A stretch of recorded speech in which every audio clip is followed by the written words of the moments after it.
10 बातें जो कृष्ण के जीवन को बनाती हैं महानतम। जीवन प्रबंधन के लिए सबसे श्रेष्ठ सूत्र। जन्म से लेकर देह त्याग तक भगवान कृष्ण के जीवन की लगभग हर घटना में कोई सूत्र है।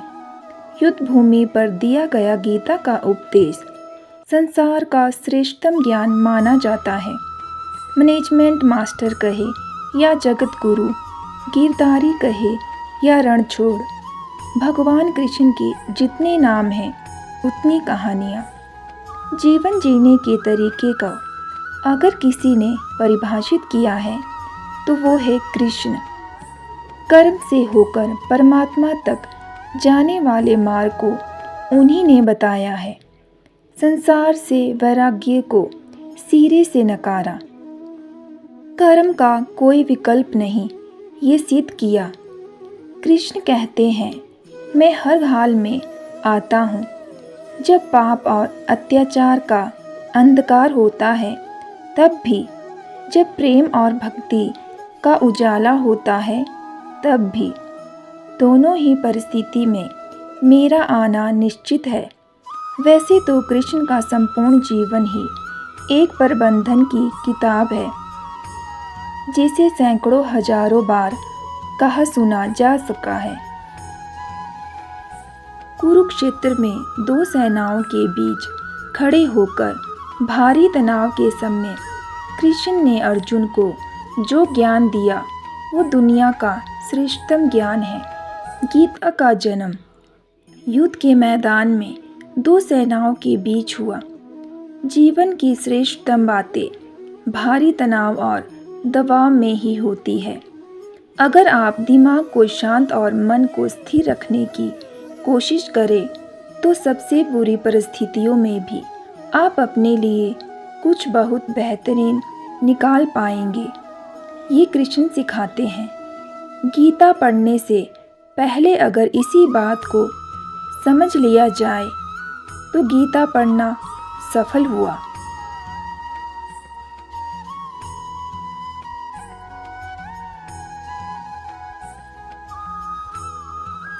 कृष्ण का जीवन ऐसी ही बातों से भरा पड़ा है। ज़रूरत है नज़रिए की। उनका जीवन आपके लिए माइथोलॉजी का एक हिस्सा मात्र भी हो सकता है और आपका पूरा जीवन बदल कर रख देने वाला ज्ञान भी। आवश्यकता हमारी है, हम उनके जीवन से लेना क्या चाहते हैं। कृष्ण मात्र कथाओं में पढ़ा या सुना जाने वाला पात्र नहीं है, वो चरित्र और व्यवहार में उतारे जाने वाले देवता हैं। कृष्ण से सीखे कैसे जीवन को श्रेष्ठ बनाया जाए। 10 बातें हैं जो अगर व्यवहार में उतार ली जाए तो सफलता निश्चित मिलेगी। शुरू से अंत तक जीवन संघर्ष ही है। कारागृह में जन्मे कृष्ण पैदा होते ही रात में यमुना पार कर गोकुल ले जाया गया। तीसरे दिन पूतना मारने आ गई। यहाँ से शुरू हुआ संघर्ष देह त्यागने से पहले द्वारका डूबने तक रहा। कृष्ण का जीवन कहता है, आप कोई भी हो, संसार में आए हैं तो संघर्ष हमेशा रहेगा। मानव जीवन में आकर परमात्मा भी सांसारिक चुनौतियों से बच नहीं सकता। कृष्ण ने कभी किसी बात की शिकायत नहीं की, हर परिस्थिति को जिया और जीता। कृष्ण कहते हैं, परिस्थितियों से भागो मत, उसके सामने डटकर खड़े हो, क्योंकि कर्म करना ही मानव जीवन का पहला कर्तव्य है। हम कर्मों से ही परेशानियों से जी सकते हैं। स्वस्थ शरीर से ही विजय है। कृष्ण का बचपन माखन मिश्री खाते हुए गुजरा। आज भी भोग लगाते हैं हम, लेकिन ये संकेत कुछ और है। आहार अच्छा हो, शुद्ध हो, बल देने वाला हो। बचपन में शरीर को अच्छा आहार मिलेगा तो ही इंसान युवा होकर वीर बनेगा। शरीर को स्वस्थ रखना है तो बचपन से ध्यान देने की ज़रूरत है। ये पेरेंटिंग के दौर से गुजर रहे युवाओं के लिए बड़ा मैसेज है। अपने बच्चों को ऐसा खाना दे जो उनको बल दे, सिर्फ स्वाद के लिए ही ना खिलाए। तभी वे बड़े होकर स्वयं को और समाज को सही दिशा में ले जा पाएंगे।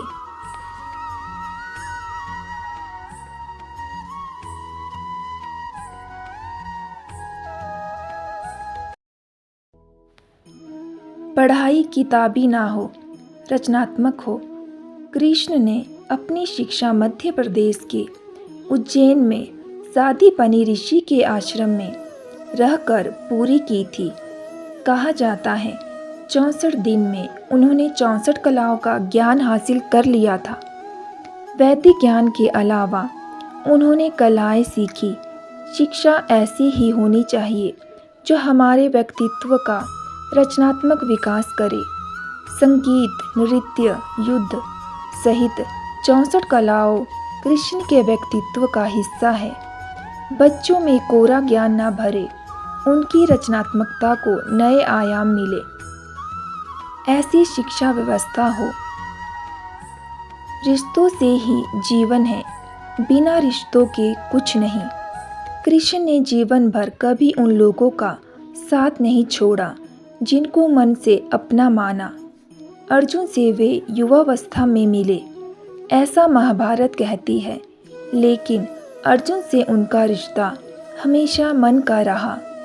सुदामा हो या उद्धव, कृष्ण ने जिसे अपना मान लिया उसका साथ जीवन भर दिया।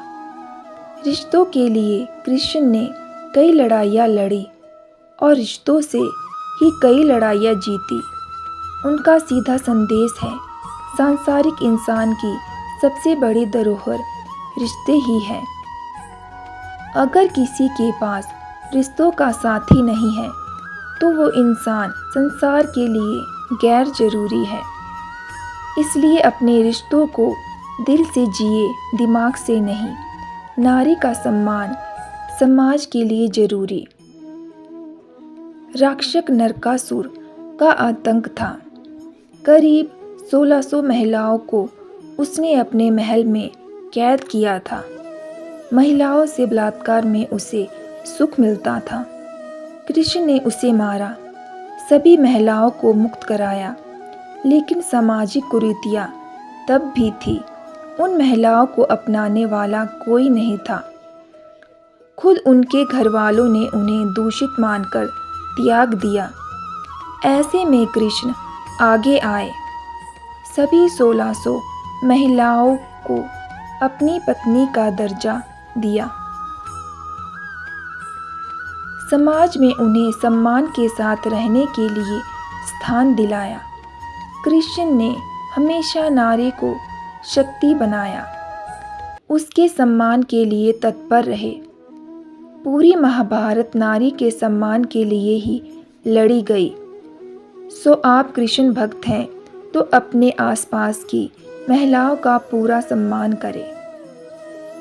कृष्ण की कृपा पाने का ये सरलतम मार्ग है।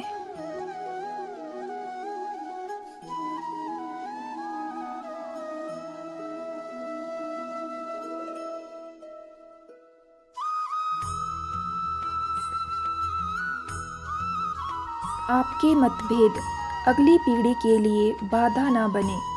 कम ही लोग जानते हैं कि जिस दुर्योधन के खिलाफ कृष्ण ने आजीवन पांडवों का साथ दिया, उसकी मौत का कारण भी कृष्ण की कूटनीति बनी। वो ही दुर्योधन रिश्ते में कृष्ण का संबंधी था। कृष्ण के पुत्र सांब ने दुर्योधन की बेटी लक्ष्मणा का अपहरण करके उससे विवाह किया था, क्योंकि लक्ष्मणा सांब से विवाह करना चाहती थी, लेकिन दुर्योधन खिलाफ था। सांब को कौरवों ने बंदी भी बनाया था। तब कृष्ण ने दुर्योधन को समझाया था कि हमारे मतभेद अपनी जगह है, लेकिन हमारे विचार हमारे बच्चों के भविष्य में बाधा नहीं बनने चाहिए। दो परिवारों के आपसी झगड़े में बच्चों के प्रेम की बलि ना चढ़ाई जाए। कृष्ण ने लक्ष्मणा को पूरे सम्मान के साथ अपने यहाँ रखा। दुर्योधन से उनका मतभेद हमेशा रहा, लेकिन उन्होंने उसका प्रभाव कभी लक्ष्मणा और सांब की गृहस्थी पर नहीं पड़ने दिया।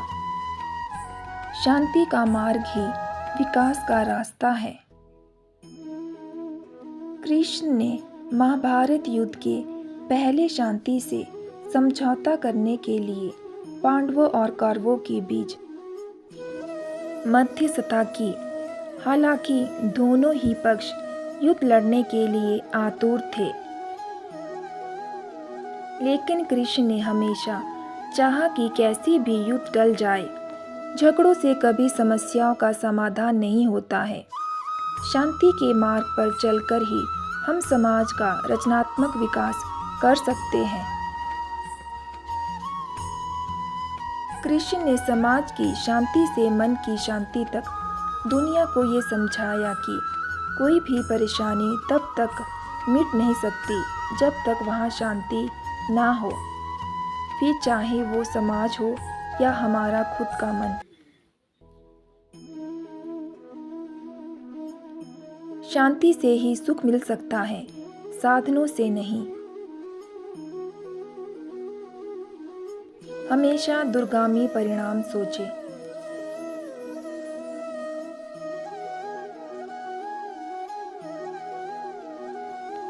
महाभारत में जुए की घटना के बाद पांडवों को वनवास हो गया। कृष्ण ने अर्जुन को समझाया, ये समय भविष्य के लिए तैयारी करने का है। महादेव शिव, देवराज इंद्र और दुर्गा की तपस्या करने को कहा। कृष्ण जानते थे कि दुर्योधन को कितना भी समझाया जाए, वो पांडवों को कभी उनका राज्य नहीं लौटाएगा। तब शक्ति और सामर्थ्य की जरूरत होगी। कर्ण के कुंडल कवच पांडवों को जीत में आड़े आएंगे, ये भी वे जानते थे। उन्होंने हर चीज पर बहुत दूरगामी सोच रखी। कोई भी फैसला तात्कालिक आवेश में नहीं लिया। हर चीज के लिए आने वाली पीढ़ियों तक का सोचा। यही सोच समाज का निर्माण करती है। हर परिस्थिति में मन शांत और दिमाग स्थिर रहे।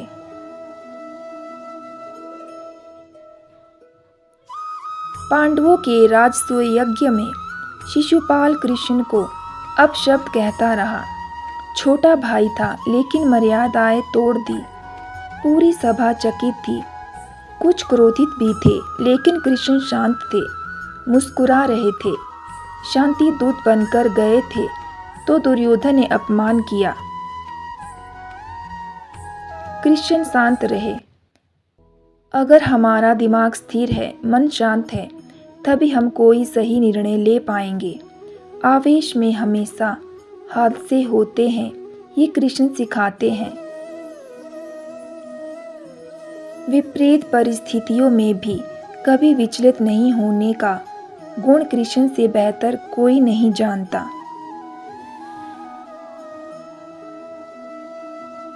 लीडर बने, श्रेय लेने की होड़ से बचे।